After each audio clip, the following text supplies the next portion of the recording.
Filming from GenCon 2016, here is Mark Arnaudo. I am with Sean at the booth of Cool Mini or Not, and Sean has agreed to tell us a little bit about the new releases that the company is presenting here at GenCon. So he'll give us a brief overview of some of the significant and exciting titles that have been presented here. Thank you, Sean. Thank you. Welcome, GenCon 2016 CMON booth 509. So we're excited about a lot of the different titles that we've got going here this year. Number one, the one that's getting quite a bit of buzz is Bloodborne. Ooh. Now, this is a new game by Eric M. Lang, the famous and wonderful Eric M. Lang. It is based on the video game of the same title, the Sony video game, and in it, players will take on the role of hunters and they'll enter a chalice dungeon, and it's a semi-cooperative game where you'll work together to defeat monsters, and you'll receive blood echoes, which are points and trophies for the different monsters that you kill along the way. So, very interesting game, but only the person who has done the most killing will win the game ultimately at the end. So that's a title that we're very much interested in. We're also... Do you have a box to show us? Yes, I do. Come with me this way. Now, this pile has been quite a bit higher throughout the course, and it is sinking down.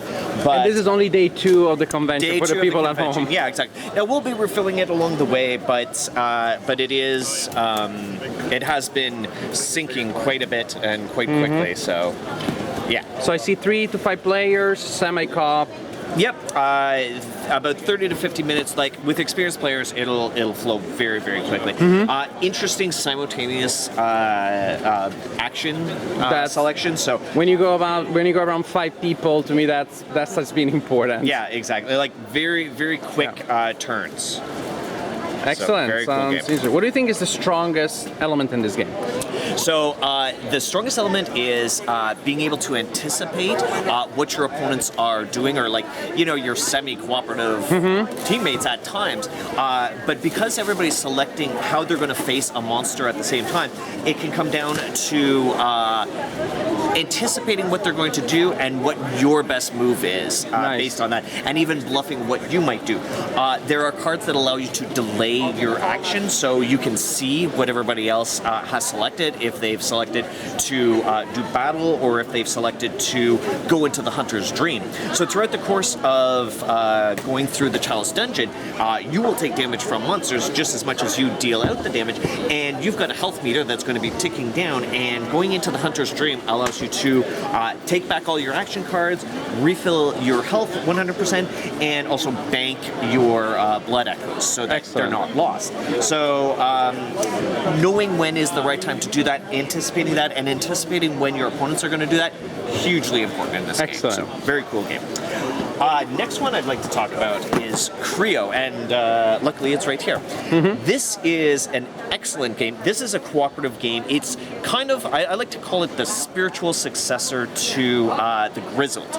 So the Grizzled was one of our first steps towards the wider world of board games, and we still love our miniatures, and they're still our bread and butter games, and everybody can expect those big box games from us. But we're also expanding the market, which is great for us. And it's a new step.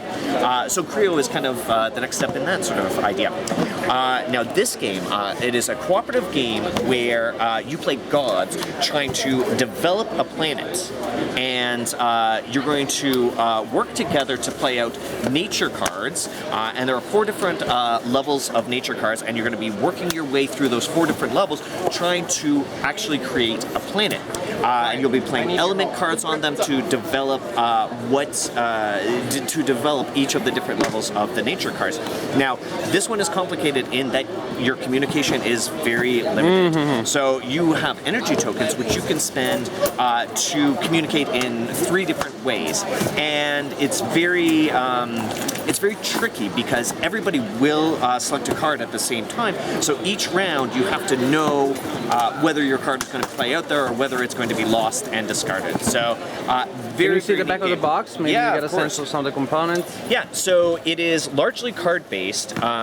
It is, we've got the nature cards, we've got the different element cards, and then there are also aggression cards in there which are going to complicate how you play the game, and they're going to get in your way of accomplishing your goals.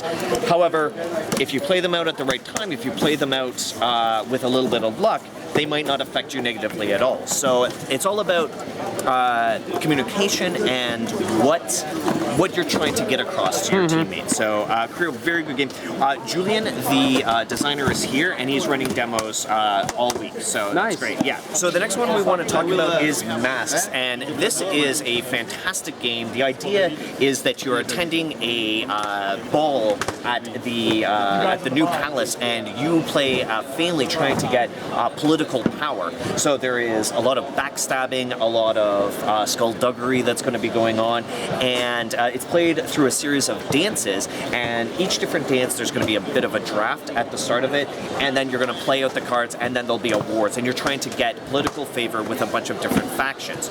So very, very interesting game, and it is a great game to play if you are playing with people who you don't like so much, or you want a little bit of a rivalry. Lots of take that in this game.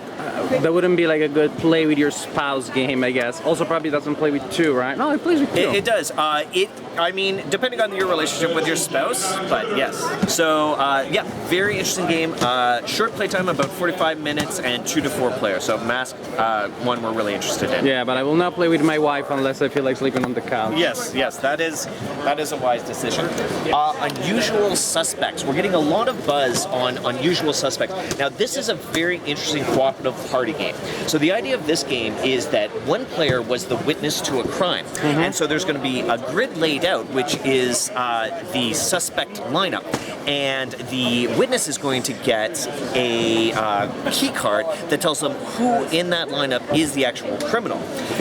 The rest of the team are detectives trying to identify who the culprit is, but they can only flip over question cards that are yes or no questions, and the questions are only about the personality or behavioral habits of the character, nothing about their physical appearance. So it's not just guess who in a different form, it's a little deeper than that. Exactly. And what it comes down to is how well does the team of detectives anticipate and predict what the witness is going to say about the character. So it could be something along the lines of, has your character ever been to the county fair?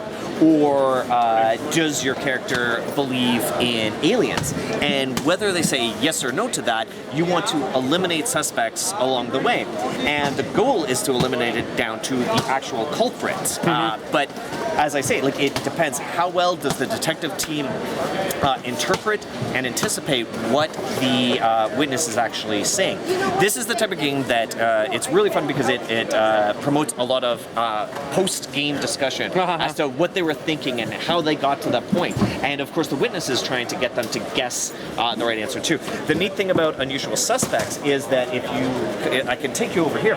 We've got our own Unusual Suspects booth here, like our photo booth, where people can get their picture taken and actually get their card, so their image is in the game itself. Wow. Which is amazing. So they can play. Pretty impressive. Yeah, they can play for free to get their card and be a character in the game themselves. So people at home, if you're watching this and GenCon is still going on, just stop by because this looks like something fun to do. Yeah, for sure.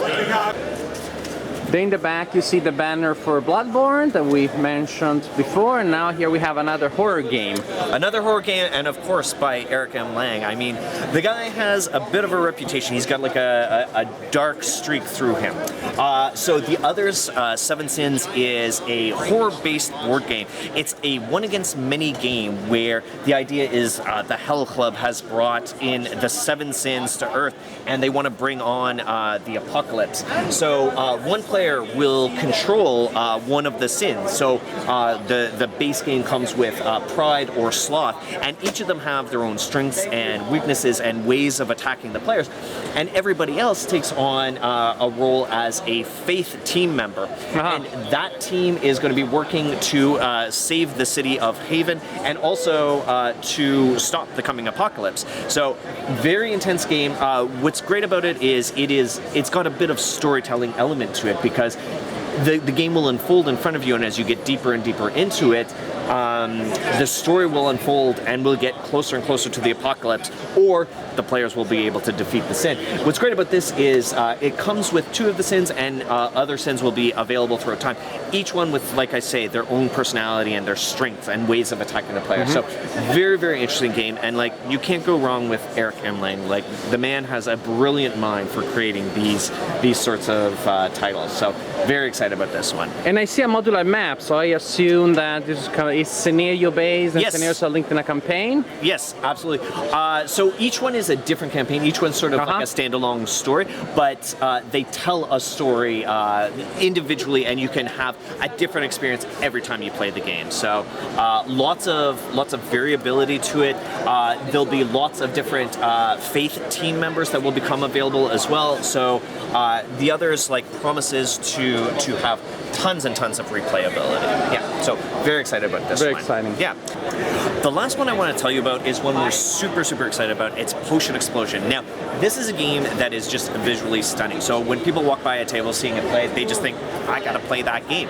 So what happens in Potion Explosion is it is your last year of wizarding school, and in fact, it's your last day of class and you are facing your final exams. So you are working to create different potions, and you are, the very interesting element in the game is the slide dispenser that has ingredients in it.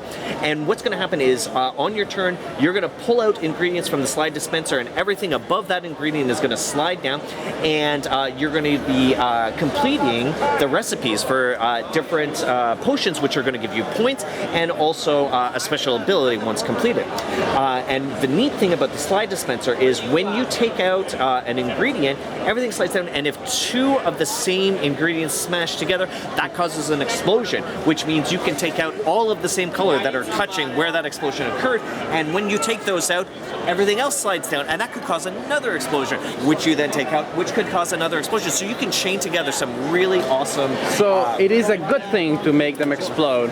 It is right? Because but you grab the stuff that you make exactly. explode. And I guess you're collecting the fumes or something. Yes, yes. So you are trying to you can chain together some very big moves and have great points from just one thing. So there is like that kind of endorphin rush. The kind of endorphin rush you get when you're like rolling dice and get a great result. That's the kind of thing you get when you pull it out and you get like a nice combination going. Oh yeah, and there's definitely something visceral in that scene. Yes, absolutely. And so now we've got the rush here. You can see the doors have opened. Yes. Yeah, we started filming before the doors open. As you can see, people are like raiding the booth, grabbing the games, because there's a lot of exciting stuff here at Cool Mini or Not. Thank you, Sean, for telling us about some of your new exciting releases for GenCon 2016. I'm very happy to.